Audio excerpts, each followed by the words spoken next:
Everyone, നമസ്കാരം. Soumya side of കുക്കിംഗിലേക്ക് ഏവർക്കും സ്വാഗതം. ഇന്ന് നമ്മൾ ഉണ്ടാക്കാൻ പോകുന്ന ഡിഷ് ഒരു അടിപൊളി ഡിഷാണ്. അതായത് ഒരു സദ്യ തിരുവനന്തപുരം സ്റ്റൈൽ അവിയൽ. അപ്പോൾ അതിനായിട്ട് ഉണ്ടാക്കാൻ വേണ്ട സാധനങ്ങൾ എന്തൊക്കെയെന്ന് നോക്കാം. ചേന 250 ഗ്രാം, ഏത്തയ്ക്ക 250 ഗ്രാം, ഉരുളക്കിഴങ്ങ് ഒരെണ്ണം മീഡിയം സൈസ്, ക്യാരറ്റ് ഒരെണ്ണം മീഡിയം സൈസ്, ബീൻസ് ഒരു 4 to 6 എടുക്കാം. അതുപോലെ പച്ചപ്പയർ അഥവാ അച്ചിങ്ങപ്പയർ 4 to 6, കൊത്തവരയ്ക്ക 4 to 6. അടുത്ത് വേണ്ടത് മുരിങ്ങക്കായാണ്, ഒരു മുരിങ്ങക്കായ മതി. മാങ്ങ ഒരെണ്ണം, കുമ്പളങ്ങ 50 ഗ്രാം, ഒരു ചെറിയ പീസ്, കുക്കുംബർ 50 ഗ്രാം, അതായത് വെള്ളരിക്ക, ഒരു ബ്രിഞ്ചോൾ അതായത് വഴുതനങ്ങ, പിന്നെ 3-4 പച്ചമുളക് എടുക്കാം നമ്മളുടെ എരിവനുസരിച്ച്. മഞ്ഞൾപ്പൊടി ടോട്ടൽ 1 ടീസ്പൂൺ, വെളിച്ചെണ്ണ ടോട്ടൽ ഏകദേശം 4 ടീസ്പൂൺ, കറിവേപ്പില ആവശ്യാനുസരണം ചേർക്കാം. പിന്നെ തേങ്ങ ഒരു വലിയ തേങ്ങ എടുത്തോളൂ, ജീരകം 1/2 ടീസ്പൂൺ, ഉപ്പ് ആവശ്യത്തിന്, പിന്നെ വെള്ളം ഏകദേശം 1/2 ഗ്ലാസ് അത്രയും മതിയാവും. അപ്പോൾ നമുക്കിത് എങ്ങനെ ഉണ്ടാക്കണം നോക്കാം. അവിയൽ റെസിപ്പിയാണ് ഇന്ന് ഉണ്ടാക്കാൻ പോകുന്നത്, അതും തിരുവനന്തപുരം സ്റ്റൈല് അവിയൽ. അപ്പോൾ അതിനായിട്ട് പച്ചക്കറിയൊക്കെ നുറുക്കി വെച്ചിട്ടുണ്ട്. അപ്പോൾ ഞാൻ ഓൾറെഡി കാണിച്ചു എന്തൊക്കെ വേണ്ടതെന്നുള്ളത്. നമുക്കതിനി ഉണ്ടാക്കാൻ നോക്കാം.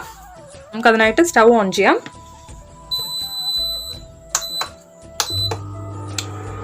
ഇതിലേക്ക് ഞാനൊരു 2 സ്പൂൺ എണ്ണ ഒഴിക്കുകയാണ്. ഞാൻ ഫ്ലെയിം ഒന്ന് ചുരുക്കുന്നുണ്ട് കേട്ടോ. എന്നിട്ട് ഇതിലേക്ക് ഞാൻ ആദ്യം ഇടുന്നത് ചേനയാണ്.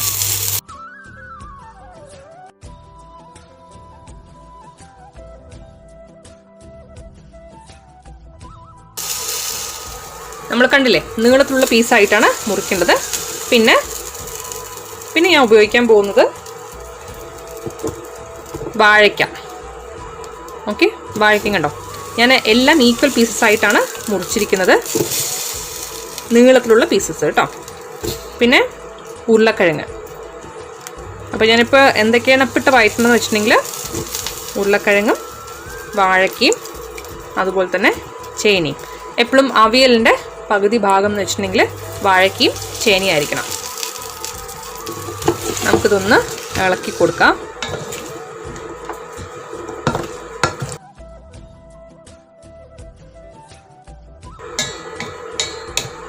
ഉപ്പ് നമ്മൾ പകുതി വേവാകുമ്പോൾ ഇട്ട് കൊടുത്താൽ മതി. ആദ്യമേ ഉപ്പിട്ട് കൊടുത്തിട്ടുണ്ടെങ്കിൽ വേവാൻ കുറച്ച് ബുദ്ധിമുട്ടായിരിക്കും. അങ്ങനെ എല്ലാം ഒന്ന് ഒതുക്കിയ ശേഷം ഒന്ന് അടച്ചു കൊടുക്കാം. ഒരു 2 ആവി നന്നായിട്ട് കയറട്ടെ കേട്ടോ. അതിന് ശേഷം നമുക്ക് ബാക്കിയുള്ള പച്ചക്കറികളും കൂടി ചേർത്തിട്ട് ഒന്ന് ഇളക്കാം. നമുക്കിതിലേക്ക് ഒരു 1/2 ടീസ്പൂൺ മഞ്ഞൾപ്പൊടി ഇട്ട് കൊടുക്കാം. നമുക്കൊരു 1/2 ടീസ്പൂൺ മുളക് പൊടി ഇട്ട് കൊടുക്കാം.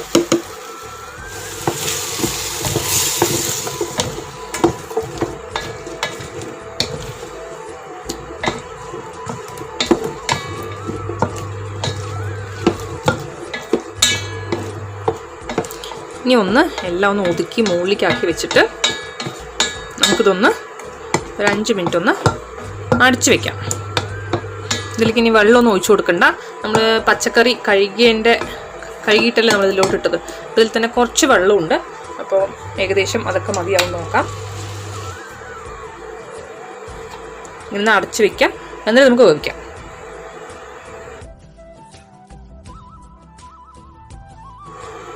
ഞാൻ ഇടയ്ക്കിടയ്ക്കൊന്ന് ഇളക്കി കൊടുക്കുന്നുണ്ട്. എന്താണെന്ന് വെച്ചിട്ടുണ്ടെങ്കിൽ ഇത് അടി പിടിക്കാനുള്ളൊരു ചാൻസ് മുന്നിൽ കണ്ടുകൊണ്ട് ഞാൻ ഇടയ്ക്ക് ഒന്നിങ്ങനെ ഇളക്കി കൊടുത്ത്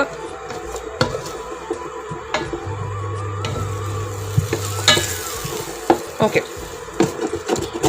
അപ്പം നമ്മളിത് ഏകദേശം ഒരു 3-4 മിനിറ്റ് ഒന്ന് വേവാനായിട്ട് അടച്ചു വെച്ചു.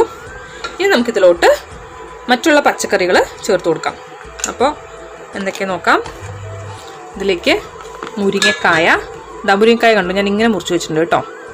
നിങ്ങൾക്ക് വേണമെങ്കിൽ കുറച്ചും കൂടെ ഒക്കെ നീളം പീസസ് ആക്കാം കേട്ടോ, കുഴപ്പമൊന്നുമില്ല.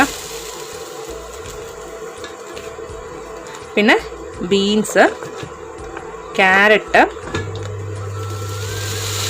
പച്ചപ്പയർ അല്ലെങ്കിൽ എന്താ പറയുക, അച്ചിങ്ങപ്പയർ അല്ലെങ്കിൽ പച്ചപ്പയർ എന്ന് പറയുന്ന സാധനമാണിത്.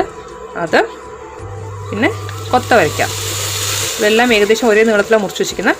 അപ്പോൾ ഇനിയിപ്പോൾ കുമ്പളങ്ങ ബാക്കിയുണ്ട്, അതുപോലെ തന്നെ വെള്ളരിക്ക ബാക്കിയുണ്ട് ഇടാനായിട്ട്, പിന്നെ ഒരു വഴുതനങ്ങ ബാക്കിയുണ്ട്. നമുക്കത് നന്നായിട്ട് ഇളക്കിയിട്ട്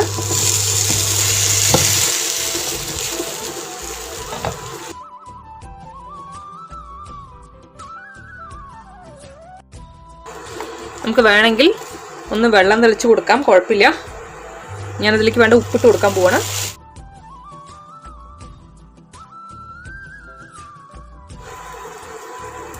ആവശ്യത്തിനുള്ള ഉപ്പ് ചേർത്ത് കൊടുക്കാം. എന്നിട്ടൊന്ന് നന്നായിട്ടൊന്ന് ഇളക്കുക. നമുക്കിതിലേക്ക് കുറച്ച് വെള്ളം ഒഴിച്ച് കൊടുക്കേണ്ടി വരും, കാരണം ഇല്ലെങ്കിൽ ഇത് അടി പിടിക്കാനുള്ള ഒരു ചാൻസ് ഉണ്ട്. അത് വെളിച്ചെണ്ണയിലൊന്ന് വഴറ്റുമ്പോണ്ടല്ലോ അതൊരു പ്രത്യേക ടേസ്റ്റാണ് കേട്ടോ, അതിനൊരു പ്രത്യേക ടേസ്റ്റാണ് കേട്ടോ. അപ്പോൾ നമ്മൾ 3 സെക്ഷനായിട്ടാണ് പച്ചക്കറി ഇട്ട് കൊടുക്കുന്നത്. അതായത് ആദ്യം കുറച്ചും കൂടെ ടൈം എടുക്കുന്ന പച്ചക്കറികൾ നമ്മൾ ഇട്ട് കൊടുക്കും. അതായത് വാഴയ്ക്ക, അതുപോലെ തന്നെ ഉരുളക്കിഴങ്ങ്, അതുപോലെ തന്നെ ചേന, അത് ആദ്യം ഇട്ട് കൊടുത്തു. എന്നിട്ടൊരു 3-4 മിനിറ്റ് വേവിച്ചു. എന്നിട്ട് അതിന് ശേഷം ക്യാരറ്റ്, ബീൻസ്, കൊത്തവരയ്ക്ക, മുരിങ്ങക്കായ, അച്ചിങ്ങപ്പയറൊക്കെ ഇട്ട് കൊടുത്തു. നമ്മളിട്ട് 3rd സ്റ്റേജായിട്ടാണ് നമ്മൾ ഈ പുളിപുളി എന്നുള്ള സംഭവങ്ങളുണ്ടല്ലോ, അതായത് വെള്ളരിക്ക അതുപോലെ കുമ്പളങ്ങയൊക്കെ ഇട്ട് കൊടുക്കുന്നത് അടുത്ത സ്റ്റേജായിട്ടാണ്. അപ്പോൾ ഇതിപ്പോൾ വേവാൻ കുറച്ച് വെള്ളം വേണ്ടി വരും. നമ്മൾ ഇതിനെക്കാട്ടിലും നല്ലോണം തിന്നായിട്ടുള്ള പീസസ് ആയിട്ടാണ് മുറിക്കുന്നതെങ്കിൽ വെള്ളത്തിൻ്റെ ആവശ്യം വരില്ല. പക്ഷെ ഞാൻ കണ്ടോ അത്യാവശ്യം തിന്നാണ്, എന്നാൽ പിന്നെ ഒരുപാട് തിന്നല്ല. അപ്പോൾ കുറച്ച് വെള്ളം വേണ്ടി വരും. അപ്പോൾ ഞാനൊരു 1/4 ഗ്ലാസ് വെള്ളം ഒഴിച്ചു കൊടുത്തിട്ട് ഒന്ന് അടച്ചു വെച്ച് വേവിക്കുന്നുണ്ട് കേട്ടോ. ഞാനതിലേക്ക് ഒരു 1/4 ഗ്ലാസ് വെള്ളം ഒഴിച്ചു കൊടുക്കുന്നുണ്ട്. എന്നിട്ടൊന്ന് ഇളക്കിയ ശേഷം നമുക്കൊന്ന് അടച്ചു വെച്ച് വേവിക്കാം.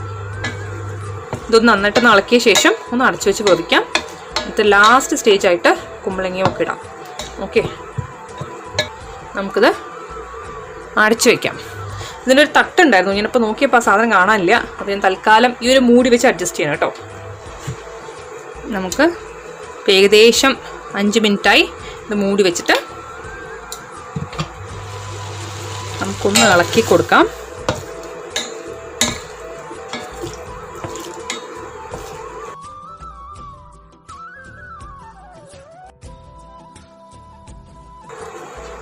ഇനി നമുക്ക് എന്ത് ചെയ്യാം, ഇതിലോട്ട് കുമ്പളങ്ങയും അതുപോലെ തന്നെ വെള്ളരിക്കയും ചേർത്ത് കൊടുക്കാം. അതുപോലെ ഒരു വഴുതനങ്ങയും ചേർത്ത് കൊടുക്കാം. വഴുതനങ്ങ ഓപ്ഷണലാണ് കേട്ടോ, നിർബന്ധമില്ല. ചിലർ വഴുതനങ്ങ ചേർക്കില്ല, പക്ഷെ ഞാൻ വഴുതനങ്ങ ചേർക്കാറുണ്ട്. നമുക്ക് ശരിക്കും പറഞ്ഞാൽ ഏത് പച്ചക്കറി വേണമെങ്കിലും ചേർക്കാവുന്നതാണ്. അപ്പോൾ ഞാൻ ഏകദേശം ഇത്രയും നീളത്തിലാണ് മുറിച്ചിരിക്കുന്നത് എല്ലാം. അപ്പോൾ ഞാൻ ആ നീളത്തിൽ തന്നെയാണ് ഇപ്പോൾ കട്ട് ചെയ്യുന്നതും. നിങ്ങൾക്ക് ഞാൻ പറഞ്ഞല്ലോ നീളം കൂട്ടി വേണമെങ്കിൽ നീളം കൂട്ടി മുറിക്കാം കേട്ടോ. ഞാനിപ്പോൾ മീഡിയം സൈസ് നീളത്തിലാണ് ഇപ്പോൾ എല്ലാം മുറിച്ചിരിക്കുന്നത്. ഇതിപ്പോൾ നമ്മുടെ വീട്ടിലുണ്ടായ വഴുതനങ്ങയാണ്.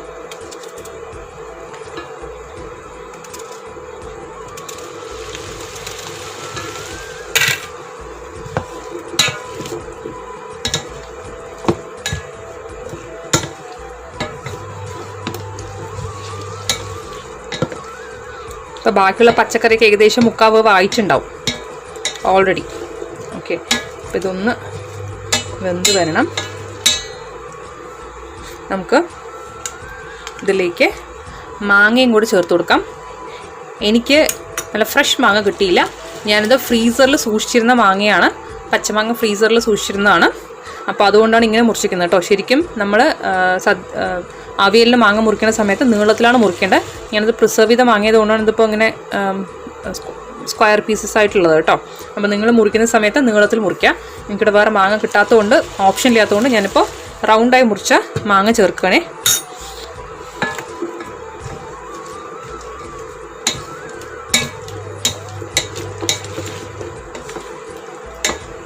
ഇനിയിപ്പോൾ ഇതൊന്ന് നന്നായിട്ടൊന്ന് വെന്ത് വരുമ്പോഴേക്കും നമുക്ക് എന്ത് ചെയ്യാം, തേങ്ങയും ജീരകവും അതുപോലെ തന്നെ പച്ചമുളകും ഒന്ന് അരച്ചെടുത്തുകൊണ്ട് വരാം. അരയ്ക്കാൻ ഇൻ ദ സെൻസ് ഒന്ന് ഒതുക്കിയെടുത്തുകൊണ്ട് വരാം. നമ്മൾ തോരന് ചെയ്യണ പോലെ എല്ലാം ഒതുക്കേണ്ടത്, അതിനെക്കാട്ടിലും കുറച്ചും കൂടെ ഒന്ന് അരയണം കേട്ടോ. അപ്പോൾ അങ്ങനെയാണ് ഒതുക്കിയെടുത്തുകൊണ്ട് വരേണ്ടത്. ഞാനിപ്പോൾ കാണിച്ചു തരാം എങ്ങനെയാണെന്നുള്ളത്. ഞാനിപ്പോൾ കുറച്ച് തേങ്ങ ജാറിലേക്ക് ആക്കി വെച്ചിട്ടുണ്ട്. അതിലേക്ക് 2 പച്ചമുളക് ഇട്ട് കൊടുക്കാം. അതുപോലെ തന്നെ ഇവിടെ കുറച്ച് ജീരകം വെച്ചിട്ടുണ്ട്. ഓക്കെ, ഈ ജീരകം കൂടെ ഇതിലോട്ട് ഇട്ട് കൊടുക്കാം.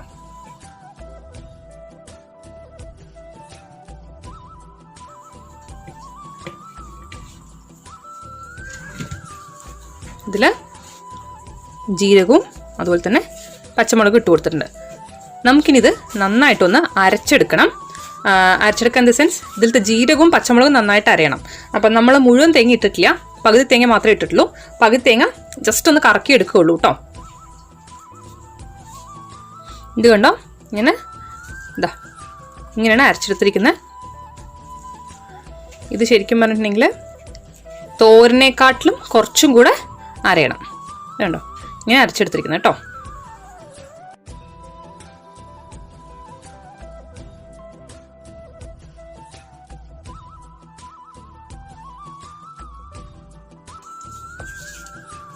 ഇനി നമ്മളൊരു 1/4 സ്പൂൺ മഞ്ഞൾപ്പൊടി ഇതിലേക്ക് ഇട്ട് കൊടുക്കുക. എന്നിട്ട് നന്നായിട്ടൊന്ന് മിക്സ് ചെയ്യാം.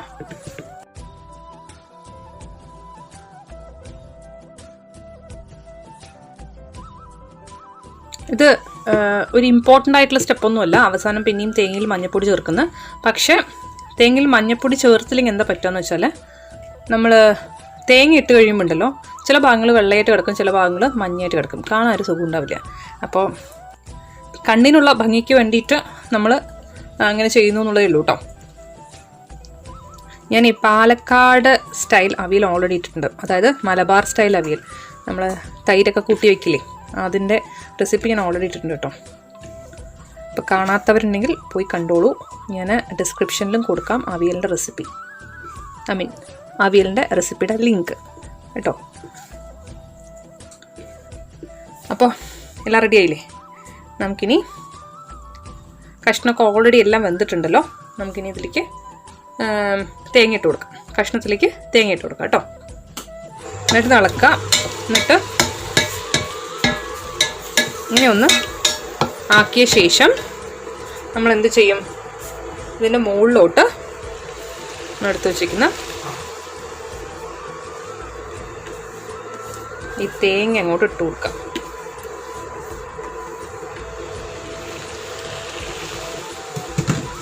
എന്നിട്ട് ഇതിനെ ഇങ്ങോട്ട്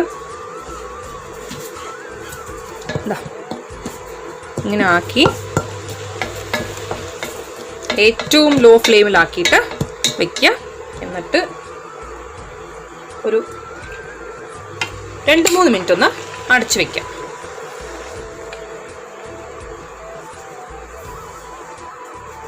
അപ്പം നമ്മൾ ഏകദേശം ഒരു 3 മിനിറ്റ് അടച്ചു വെച്ചിട്ടുണ്ട്. മതി. ഇതിലേക്ക് ആവിയൊക്കെ നന്നായിട്ട് ഇറങ്ങിയിട്ടുണ്ടാവും. ഇപ്പോൾ ഈ ഒരു സമയം കൊണ്ട് നമുക്കിനി ഇതെല്ലാം കൂടെ ഒന്ന് കൂട്ടി ഇളക്കാം.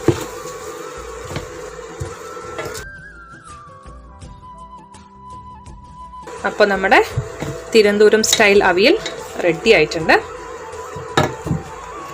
നമ്മളിതിൻ്റെ മുകളിലോട്ട് ഒരു 2 സ്പൂൺ എണ്ണ ഒഴിക്കുക. കുറച്ച് കറിവേപ്പിലയും കൂടിയിട്ട് ഇട്ട് കൊടുക്കാം. എന്നിട്ടൊന്ന് നന്നായിട്ട് ഇളക്കുക.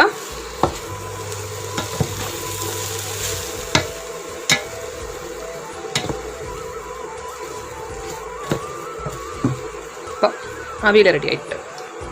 അപ്പോൾ എല്ലാവരും ട്രൈ ചെയ്ത് നോക്കാം. ട്രൈ ചെയ്ത് നോക്കിയിട്ട് ഇഷ്ടപ്പെടുകയാണെങ്കിൽ സബ്സ്ക്രൈബ് ചെയ്യാൻ മറക്കരുത്.